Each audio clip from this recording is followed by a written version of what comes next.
Hello everyone. इस video में हम यूपी डीएलएड फोर्थ सेमेस्टर गणित की यूनिट फर्स्ट या चैप्टर फर्स्ट पढ़ेंगे। तो आज से हमारा डीएलएड फोर्थ सेमेस्टर के गणित सब्जेक्ट हम स्टार्ट कर रहे हैं और इसमें हम आज पढ़ेंगे चैप्टर फर्स्ट। और चैप्टर फर्स्ट में हम देखेंगे कि हमें क्या क्या पढ़ना है। तो यहाँ पे हमें पढ़ना है करनी, करणीगत राशि, करनी चिन्ह तथा करनी का घातांक। ये हमें इस चैप्टर में पढ़ना है। बेसिकली इसमें हमें पढ़ना है करनी और घातांक, मतलब कि सर्ट्स एंड इंडाइसेस। ये हमें इस चैप्टर में पढ़ना है। तो क्योंकि अगर करनी को हम पढ़ेंगे तो साथ में हमें घातांक के नियम को भी हम यूज करते हैं जब करनी को सॉल्व करते हैं। तो इसका मतलब है कि दोनों को हमें पढ़ना पड़ेगा अगर हमें करनी समझना है तो। लेकिन सबसे पहले हम देखते हैं यहाँ पे कि करनी क्या होती है। तो करनी की हम परिभाषा यहाँ पे देख लेते हैं। चलिए यहाँ देखते हैं हम करनी की परिभाषा। करनी क्या होती है? ऐसी संख्याएं, मतलब कि करनी ऐसी संख्याएं होती हैं जिनका मूल, मूल मतलब जैसे वर्गमूल, घनमूल, चतुर्थमूल, पांचवा मूल और nवा मूल, मतलब कितने भी मूल पूर्णतः ज्ञात नहीं किया जा सकता। मतलब कि करनी वह होती है, वह संख्याएं होती हैं कि जिनका हम वर्गमूल, घनमूल, चतुर्थमूल ये हम पूरी तरह से ज्ञात नहीं कर सकते, वह करनी कहलाती हैं। और अगर हम ज्ञात कर भी लें तो वह प्राकृतिक संख्या तथा परिमेय संख्याएं नहीं होती हैं। अगर हमने ज्ञात कर लिया उनका वर्गमूल या घनमूल तो वो प्राकृतिक संख्या या परिमेय संख्या प्राप्त नहीं होती हैं। तो वे सभी संख्याएं करनी संख्याएं कहलाती हैं। तो यहाँ पे हमने कुछ एग्जाम्पल लिए हैं कि करनी क्या, कौन कौन सी संख्याएं होती हैं। तो यहाँ पे हमने एग्जाम्पल लिया है जैसे कि under root 2, under root 3, 3√4 and 5√10। तो इसमें है कि ये तो है वर्गमूल जिसके ऊपर कोई भी घात नहीं होती है। अगर करने की तो हम वहाँ पे 2 छपा होता है तो हम उसे 2 मानते हैं। जैसे यहाँ पे कोई नहीं लिखा, कुछ भी नहीं लिखा हुआ है तो हम 2 मानेंगे। वैसे ही यहाँ पे 3 में कुछ नहीं लिखा हुआ है यहाँ पे तो हम 2 मानेंगे। यहाँ पे 3 लिखा हुआ है तो ये क्या होगा, घनमूल हो गया। और यहाँ पे ये 5 लिखा हुआ है तो ये क्या हो गया, पंचमूल हो गया, पांचवा मूल हो गया। तो ऐसे ही अगर हम जैसे अंडर रूट 2 है, अंडर रूट 2 अगर हम वैल्यू निकालें तो हमें कितनी प्राप्त होती है, 1.14 समथिंग ऐसे कुछ प्राप्त होती है। तो ये जो प्राप्त हो रही है हमें, तो ये ना तो प्राकृतिक संख्या है और ना ही ये परिमेय संख्या है। अगर हम इसकी वैल्यू निकालते हैं ना तो कुछ निकलती ही जाती हैं संख्याएं। तो इसलिए क्या बोलते हैं, ये जो संख्याएं होती हैं जिनका हम पूर्णतः मूल नहीं निकाल सकते, जैसे यहाँ पे हमें इसका अंडर रूट निकालना है, वर्गमूल, तो हम इसका वर्गमूल नहीं निकाल सकते पूर्णतः। और अगर निकाल भी लें तो वे संख्याएं प्राकृतिक संख्याएं और परिमेय संख्याएं नहीं हो तो वह क्या कहलाती है, वह संख्याएं करणी कहलाती हैं। जैसे यहाँ पे अंडर रूट 2 हो गया। वैसे ही अंडर रूट 3 की वैल्यू होती है 1.71 समथिंग कुछ करके, आगे कुछ ना कुछ आता ही जाता है पॉइंट के बाद। तो ऐसी संख्याएं क्या कहलाती हैं, करनी कहलाती हैं। वैसे अगर 4 का हम निकालें घनमूल तो भी हमें कुछ और संख्या प्राप्त होगी दशमलव में। वैसे ही अगर 10 का हम निकालें पांचवा मूल तो भी हमें कुछ और संख्याएं प्राप्त होंगी जो कि प्राकृतिक संख्या और पूर्ण संख्या, परिमेय संख्याएं नहीं होंगी। प्राकृतिक संख्या क्या होती है, जो पूरी संख्या में 1, 2, 3, 4। तो ऐसी संख्याएं अगर प्राप्त नहीं होती हैं हमें तो वह संख्याएं करनी संख्याएं कहलाती हैं। तो यहाँ तो हो गया कि करनी क्या होता है, हमने देखा अभी कि करनी कौन सी संख्याएं होती हैं, ऐसी संख्याएं जिनका हम मूल पूरी तरह से नहीं प्राप्त कर सकते, नहीं ज्ञात कर सकते, तो वह संख्याएं करनी कहलाती हैं। और ज्ञात कर भी लें तो वह संख्या जो आएगी मूल निकल के या वर्गमूल या घनमूल तो वह प्राकृतिक संख्या और परिमेय संख्या नहीं होती है। तो वे सभी संख्या क्या कहलाती है, करनी कहलाती है। अब हमें क्या देखना है इसमें, ये तो हमने करनी संख्याएं देख ली, उनकी पहचान कर ली। अब देखते हैं नेक्स्ट। नेक्स्ट है करनी चिन्ह क्या होता है। करनी चिन्ह क्या होता है, तो करनी चिन्ह क्या होता है, जैसे हमने यहाँ पे 2 पे लगाया है, जैसे यहाँ है करनी चिन्ह n√x, x कोई भी यहाँ पे संख्या है। तो बेसिकली जो करनी चिन्ह होता है n√, ये अंडर रूट। इसका मतलब है n क्या है यहाँ पे, n कोई घात है और ये क्या है, करनी का चिन्ह है। तो अगर आए कि कर्णी चिन्ह क्या होता है तो हम ऐसे कर्णी का चिन्ह लगाते हैं। नेक्स्ट है कर्णीगत राशि क्या होती है। तो कर्णीगत राशि क्या होती है, जैसे यहाँ पे हमने लिखा है तो x क्या है, यहाँ पे कर्णीगत राशि है, मतलब कि जो भी संख्या कर्णी के अंदर होती है वह कर्णीगत राशि कहलाती है। जैसे यहाँ पे अगर हम देखें 5√10, तो इसमें कर्णीगत राशि क्या होगी, वो होगी 10।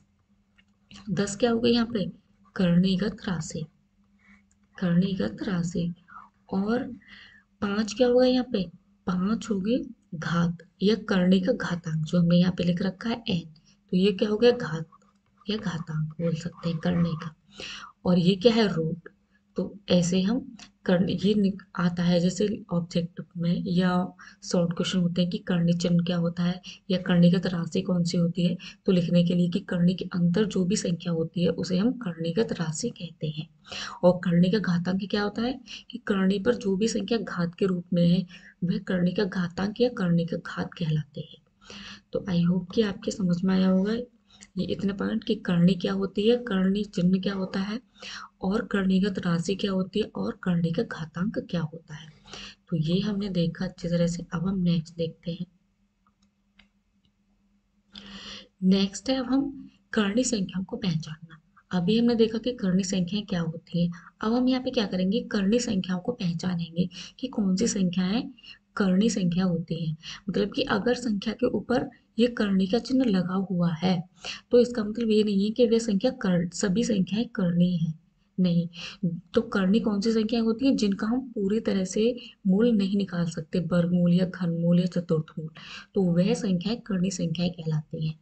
तो यहाँ पे अगर हम देखें, पहला एग्जाम्पल लिया है हमने √2, तो √2 अभी हमने देखा इसकी वैल्यू पूरी तरह से हम प्राप्त नहीं कर पाते, 1.1442 ऐसे समथिंग आती रहती है, तो इसलिए ये क्या है, ये एक कर्णी संख्या है। अब देखते हैं नेक्स्ट √3। अभी हमने देखा √3 भी कर्णी संख्या है।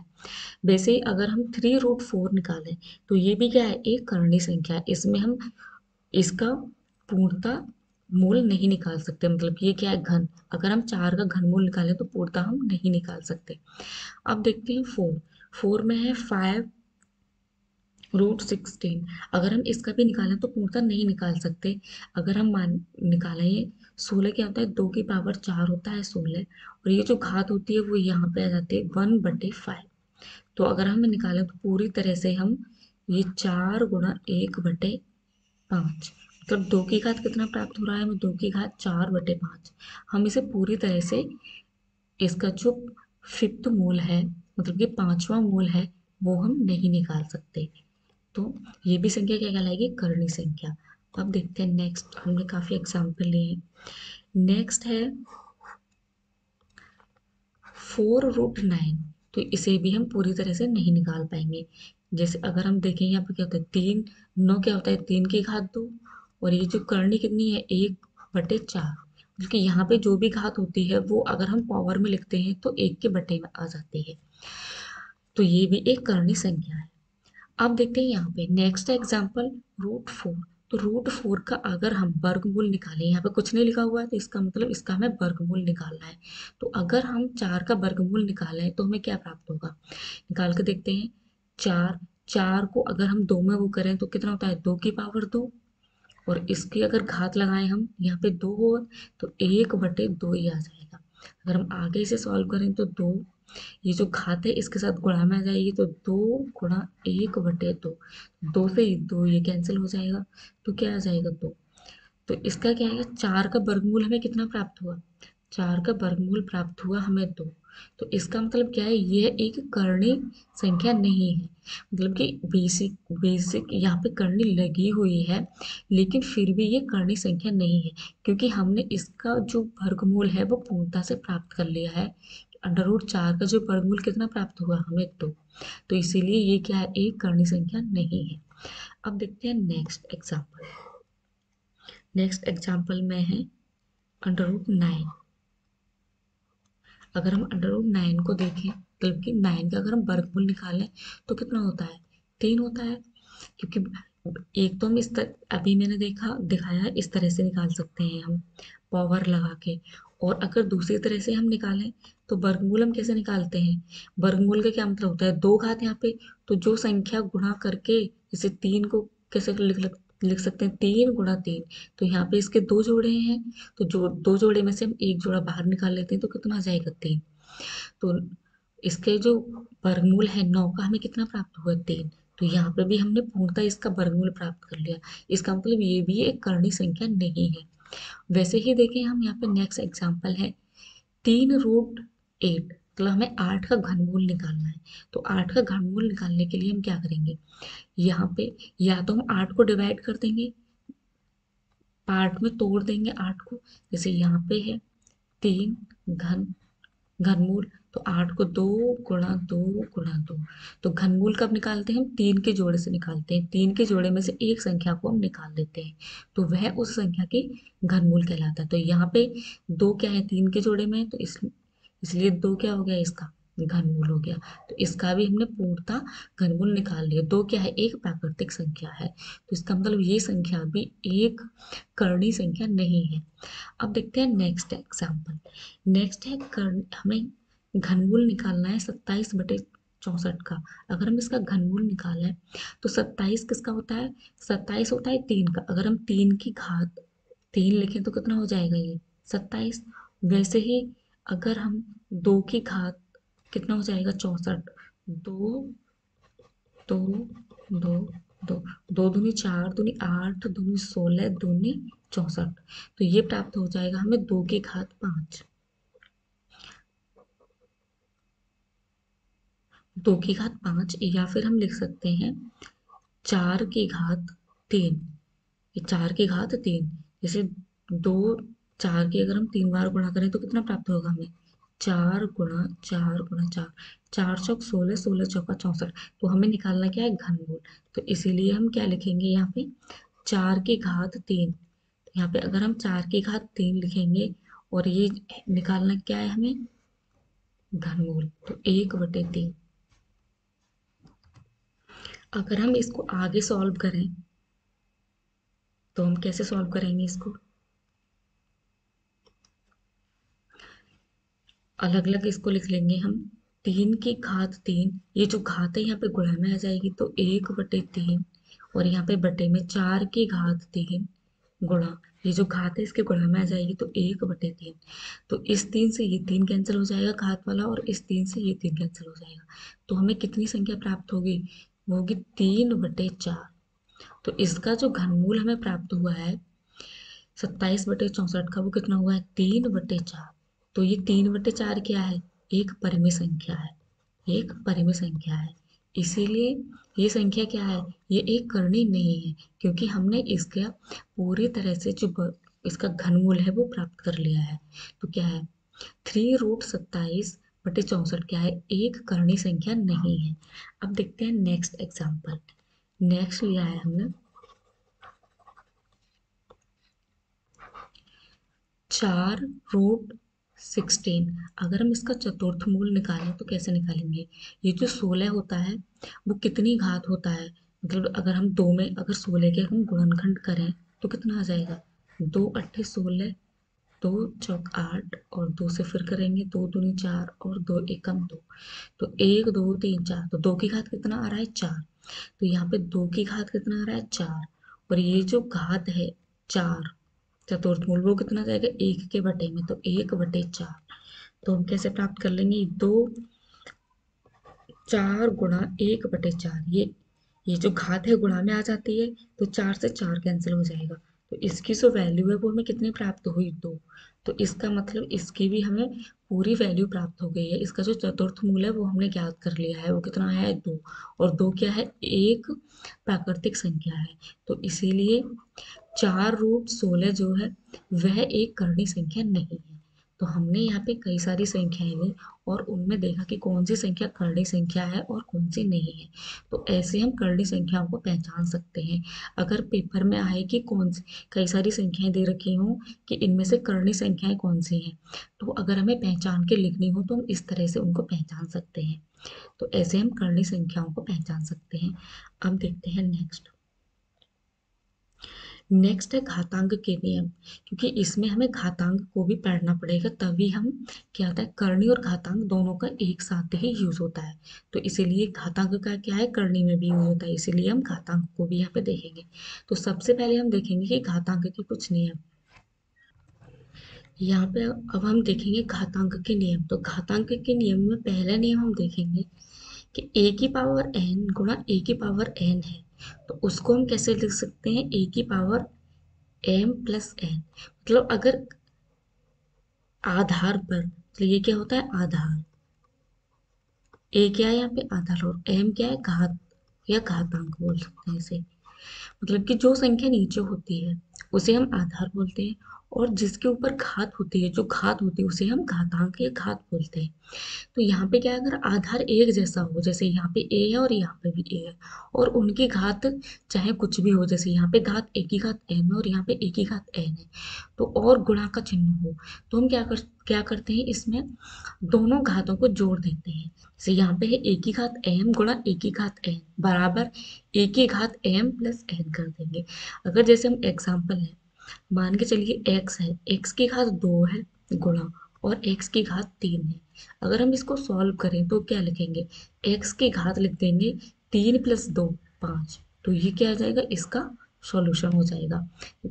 यहाँ पे आधार क्या है x और यहाँ पे भी आधार क्या है x, तो आधार इसका समान है, तो गुणा में क्या होती है घातें फिर हम ऐड कर देते हैं जब आधार समान होता है। तो अब देखते हैं नेक्स्ट जो नियम है, वो है ए की पावर एम भाग ए की पावर एन बराबर ए की पावर एम माइनस एन। तो इसमें है अगर आधार समान होता है और जो संख्याएं हैं वो भाग में होती हैं, जैसे यहाँ पे तो गुणा में थी ए की पावर एम गुणा ए की पावर एन, तो हमने क्या किया घातों को जोड़ दिया। अगर घात जो संख्याएं हैं ए की पावर एम भाग ए की पावर एन, अगर संख्याएं भाग में हो और आधार सेम हो, तो क्या होता है जो उनकी घातें होती है उनको हम माइनस कर देते हैं। जैसे यहाँ पे अगर हम एग्जाम्पल लें, एक्स की घात है 6 भाग एक्स की घात 3, तो अगर हम इसका सॉल्यूशन करेंगे तो कैसे लिखेंगे, तो यहाँ पे हम लिखेंगे एक्स की घात, यहाँ पे क्या थी घातें जुड़ गई थी और यहाँ पे क्या है घातें माइनस हो जाएंगी, तो क्या हो जाएगा एम माइनस एन, जो ऊपर वाली घात है उससे हम ये जो भाग में है उसको माइनस कर देंगे, तो यहाँ पे आ जाएगा 6 माइनस 3, तो कितना प्राप्त हो जाएगा हमें एक्स की घात 6 में से 3 जाएगा तो 3। तो ऐसे हम इस फॉर्मूले का यूज करते हैं। अब देखते हैं नेक्स्ट फॉर्मूला। नेक्स्ट फॉर्मूला क्या है, नेक्स्ट है ए की पावर एम और फिर ए की पावर एम की पावर है एन, उसको हम कैसे लिखते हैं, उसको लिखते हैं ए की पावर एम, जो घात होती है वो ये जो घात है उसके साथ गुणा में आ जाती है। जैसे यहाँ पे क्या थी ए की पावर एम और दोनों की घात क्या थी एन, तो फिर अगर हमने आगे सॉल्व किया तो हम कैसे कर देंगे ए की पावर एम गुणा एन, इन दोनों को गुणा में हम लिखेंगे। अगर जैसे एग्जाम्पल लेते हैं हम, एक्स की पावर है 2 और इसकी पावर होगी 3, हम इसको सॉल्व करेंगे तो कैसे करेंगे इस नियम के थ्रू, एक्स की घात 2 और ये जो है 3 ये भी गुणा में आ जाएगा 3, तो कितना हो जाएगा एक्स की घात 2 तिया 6। तो ऐसे हम इस फॉर्मूले का यूज करते हैं। अब देखते हैं नेक्स्ट है फॉर्मूला 4। यहाँ पे a गुणा b की घात n, मतलब a एक अलग संख्या है और b एक अलग संख्या है, और दोनों की घात क्या है n है और दोनों क्या है गुणा में है। यहाँ पे कोई चिन्ह नहीं होता है दो संख्याओं के बीच में, तो वहाँ गुणा का चिन्ह हम मानते हैं। तो यहाँ पे क्या है a गुणा b हो या a b ऐसे लिखा हो, तो ए बी की घात कितनी है n, अगर हम इसको आगे सॉल्व करके लिखेंगे तो कैसे लिखेंगे a की पावर n गुणा b की पावर n, ये जो घात है दोनों पे अलग अलग लगा देंगे गुणा करके, और इसको हम ऐसे भी लिख देंगे a की पावर n और b की पावर n। तो क्या है यहाँ पे कोई भी चिन्ह नहीं है तो हम गुणा का चिन्ह मानते हैं, तो हम ऐसे लिख देंगे। अगर हम इसके लिए एग्जाम्पल लें तो ले लेंगे x और y की घात 2, इसको आगे लिखेंगे तो कैसे लिखेंगे 2 x की घात 2 गुणा y की घात 2, ये जो घात है वो दोनों के साथ आ जाएगी अगर हम अलग अलग करके लिखेंगे। मतलब अगर एक साथ है, अगर हम उसको अलग अलग करके ऐसे भी लिख सकते हैं जैसे यहाँ पे हमने लिखा और अभी एग्जाम्पल देखा। अब देखते हैं नेक्स्ट फॉर्मूला। नेक्स्ट फॉर्मूला है ए बटे एन की घात एन। यहाँ पे ए एक अलग संख्या है और बी एक अलग संख्या है, तो ए बटे एन, यहाँ पे था ए गुणा एन की पावर एन और यहाँ पर है ए बटे एन की घात एन बराबर। अगर हम इसको लिखें तो यहाँ पे क्या लिखेंगे, ए की पावर एन अलग लिख लेंगे और बी की पावर एन अलग। जो एन है वो दोनों पर ही घात है, तो अगर हम लिखना चाहें अलग अलग करके तो हम ऐसे लिख लेंगे, ए की पावर एन और बी की पावर एन। अगर हम इसका एग्जाम्पल लें तो हम लिख सकते हैं 2/3 की घात, मान के चलिए 2 है, तो हम क्या करेंगे, ये जो 2 है 2 की घात 2 लिख लेंगे यहाँ पे, बटे 3 की घात 2, क्योंकि ये जो घात 2 है वो दोनों पर ही लगी हुई है, 3/2 मतलब 2 पर भी है घात और 3 पर भी है। तो इस तरह से हम इसको फिर सॉल्व कर लेंगे, 2 की पावर 2 4 और 2 की पावर 3 9, तो 4/9। तो ऐसे हम इस फॉर्मूले का यूज करेंगे। अब देखते हैं नेक्स्ट फॉर्मूला। नेक्स्ट फॉर्मूला कौन सा है,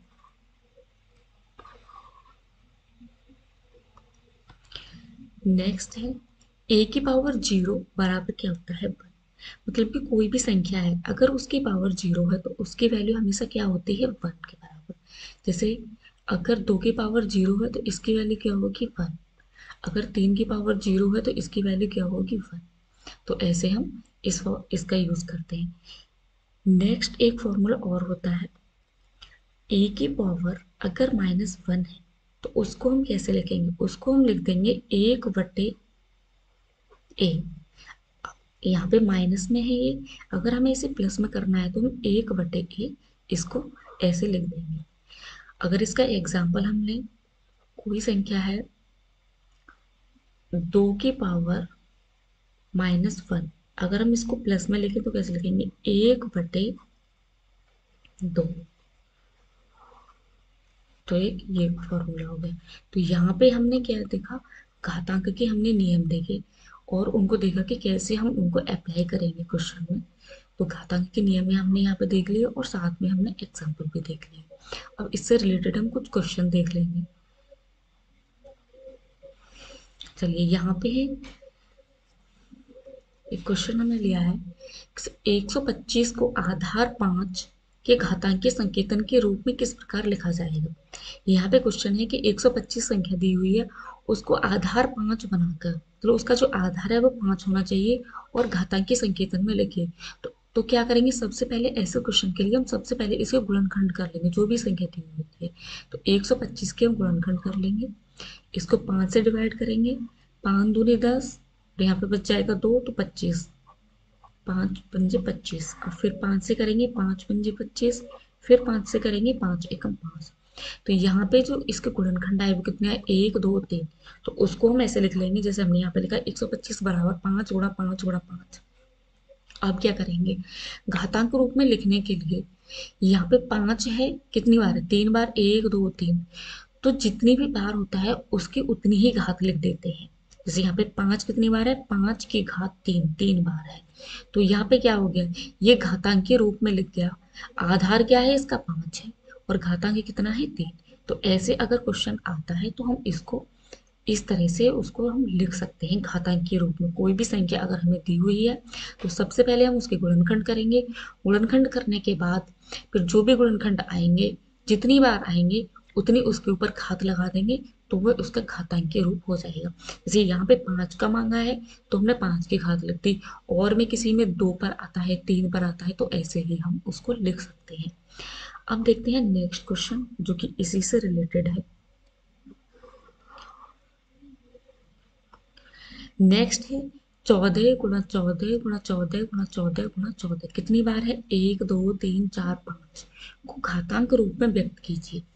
तो इसको अगर हम घातांक रूप में व्यक्त करेंगे तो कैसे करेंगे, जितनी भी बार ये गुणा में है, कितनी बार है 5 बार, तो बस जो संख्या है उसके ऊपर उतनी घात लगा देंगे। तो यहाँ पे 14 कितनी बार है 5 बार, तो 14 की घात कितना लिख दिया हमने 5। तो इस तरह से हम लिख सकते हैं क्वेश्चन, ये प्रीवियस ईयर में आते हैं इस टाइप के क्वेश्चन।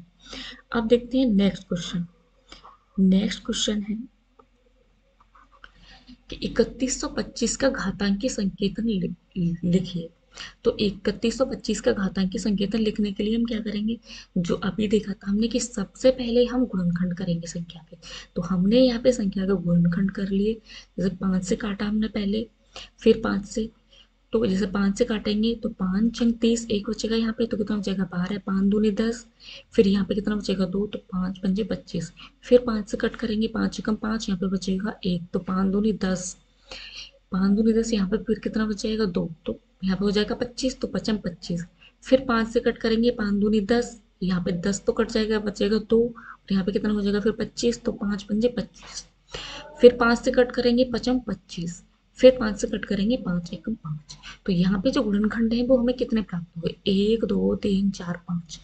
तो यहाँ पे 5 हमें गुणनखंड प्राप्त हुए, कितने 5, तो 5 की घात कितना लिखेंगे हम 5। तो इस टाइप के क्वेश्चन में यहाँ पे घातांकीय संकेतन लिखना है हमें।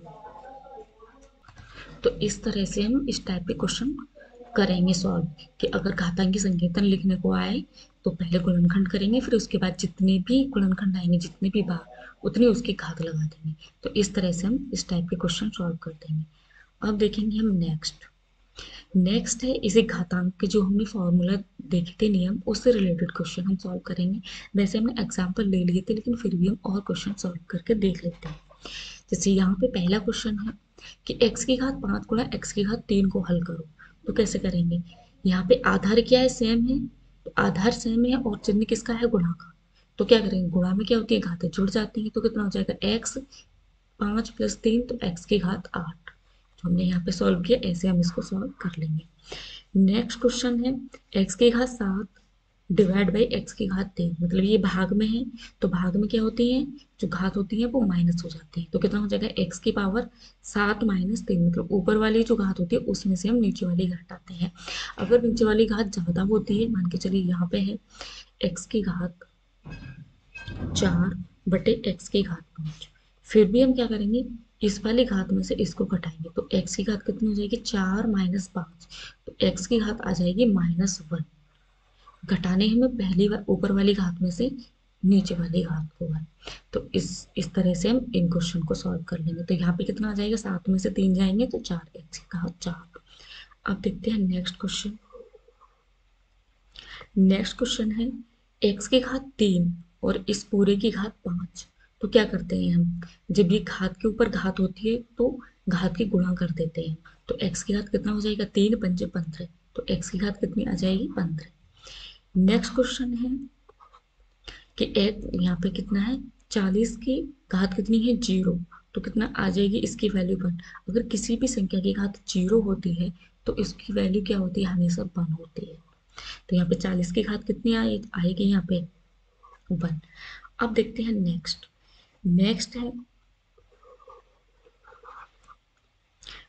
क्वेश्चन है 5 की घात -2।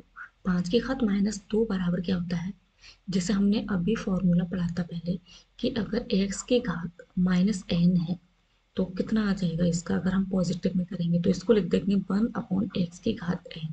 हमने वहाँ पे पढ़ा था x की घात -1, तो उसको जो फॉर्मूला है रियल वो होता है ये, x की घात -n बराबर 1/x की घात प्लस, जब हम एक के बटे में लिख देंगे तो क्या है, वो जो घात है वो प्लस हो जाएगी, पॉजिटिव में हो जाएगी। तो यहाँ पे 5 की घात -2 है, तो इसको हम कैसे सॉल्व करेंगे, 1/5 की घात 2 बराबर कितना आ जाएगा, 1/25। तो इसकी जो वैल्यू है 1/25, तो हम इसको ऐसे लिख लेंगे। अब देखेंगे नेक्स्ट क्वेश्चन है 64 की घात 2/3। अब हम इसको अच्छे से सॉल्व करेंगे क्योंकि ये थोड़ा अलग सा क्वेश्चन है। तो यहाँ पे अगर हम इसको सॉल्व करें तो कैसे करेंगे, 64 की घात कितनी है, 2/3। अभी हमने देखा कि जो घात यहाँ पे जो करनी लगी होती है, करनी क्या होती है, 1/, में चली जाती है। करनी में जो भी संख्या होती है, जैसे यहाँ पे हमने देखा कि 3 और 2, मतलब कि 3 करनी 2। अगर हम इसको घात के रूप में लिखें तो कैसे लिखेंगे, 2 की घात, ये जो करनी में होता है वो 1 के बटे में आ जाता है, तो 1/3। वैसे ही अगर हम इसको आगे सॉल्व करें तो कैसे करेंगे, तो यहाँ पे अगर हम लिखें, ये जो 3 क्या है, 3 किस तरह से हमें दिख रहा है, 1/3, क्योंकि ये बटे में है। अगर हम 2 को यहाँ पे अलग कर लेते हैं, जैसे 64 की घात 2 गुणा 1/3, अगर हम इसको ऐसे भी लिखें तो कोई फर्क नहीं है, क्योंकि 2 के गुणा अगर हम यहाँ पे करेंगे तो 2 एकम 2/3 फिर से हो जाएगा। तो क्या है, 64 की घात कितनी है, 2 है, लेकिन जो करनी है वो कितनी है 3, मतलब कि 1/3। तो हमने लगा दी यहाँ पे करनी 3 रूट में 64 की घात 2।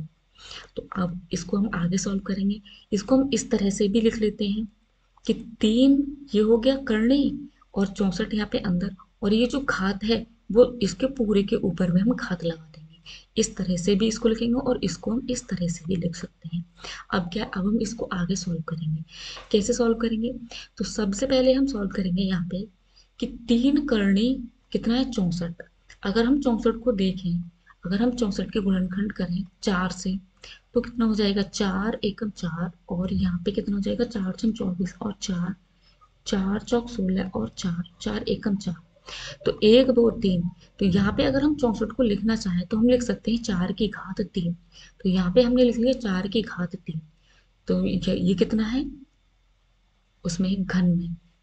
तो इसका घनमूल जो है अगर हम निकालें यहाँ पे 4 की घात 3, इसको स्क्वायर को ये जो घात है इसको अलग रहने देते हैं। पहले हम सिर्फ इस वाले पार्ट को इतने को सॉल्व करेंगे।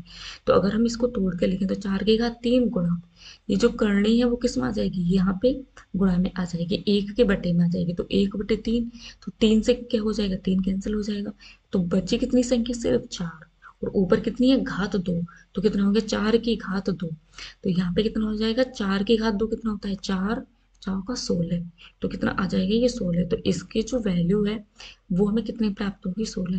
तो ऐसे हम जो क्वेश्चन दिया हो तो हम ऐसे सॉल्व करेंगे पहले, क्योंकि ये जो संख्या होती है यहाँ पे अगर करनी में हम उसको लिखते हैं 2/3 है, तो ये जो 3 है वो कितना आता है, ये हो गया घनमूल, मतलब कि 3√3। तो इसका मतलब है कि ये जो घात अगर बटे में है उसको हम उधर ले जाएंगे तो वो जो करनी में आ जाएगी। जैसे हमने यहाँ पे लिखा कि अगर करनी को हम घातांक के रूप में लिखते हैं तो कैसे लिखेंगे, यहाँ पे 3 है और यहाँ पे अंदर कितना है 2। अगर इसको घात के रूप में हम लिखेंगे तो कितना लिखेंगे 2 की घात 1 के बटे में लिख देंगे 1/3। तो ऐसे ही हमने इसको सॉल्व किया है। अब देखते हैं नेक्स्ट क्वेश्चन। अब है करनी के नियम। तो ये जो है एक पार्ट हम यहाँ पे ही कंप्लीट करते हैं, ये पार्ट 1।